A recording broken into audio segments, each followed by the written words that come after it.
पुरुखा को अधिक भरोसा कला कांग्रेस। न्यू जेनेरेशन चर्चा भितर भेटेरियन को प्राधान्य केते सफल हेब एई मेथड। बालेश्वर श्रीकांत जेना, भद्रक अनंत सेठी, बंडारी पोखरी निरंजन पट्टनायक, आनंदपुर जयदेव जेना, नल्लारू भक्तचरण दास।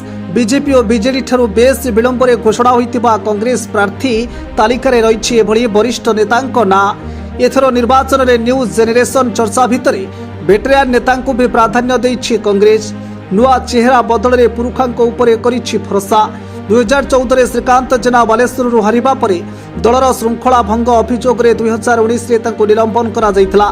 निकटरे से पुणी थरे हाथ धरिबा परे तांको बालेश्वर लोकसभा आसन प्रार्थी करिछि दल। सेपरि भद्रक सिनियर लीडर तथा 2 थरर सांसद और विधायक रहिथिबा अनंत सेठी पुणी दल भरोसा करिछि। पूर्वतन मंत्री तथा पीसीसी सभापति रही सारिथिबा निरंजन पट्टनायक एवं जयदेव जेना को भी दल निर्वाचनी मैदान को ओह्लाइछन्ति।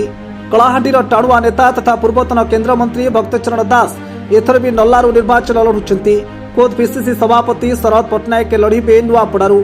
सेहिपरि 3 थरर विधायक रवींद्र सेठी गत निर्वाचन में पराजित होइतिले भी एथर पुणी मिलिछि टिकेट। निर्वाचन पूर्व 3 दल में चली दलडिया पर्व। ता भितर कांग्रेस किंतु अधिक भरोसा वरिष्ठों उपरे। दल कहिछि निर्वाचन जितिबार दक्षता रखिथिबा एवं दृढ़ संगठन थिबा वरिष्ठ नेता को दल प्रार्थी करिछि। सेपटे कांग्रेस उपरु भरोसा तुटाई गणेश्वर बेहेरा और चिरंजीव विश्वाल भली अनेक पुरुष नेता एवं अन्य दल रे। ब्यूरो रिपोर्ट विप्लवी परिक्रमा।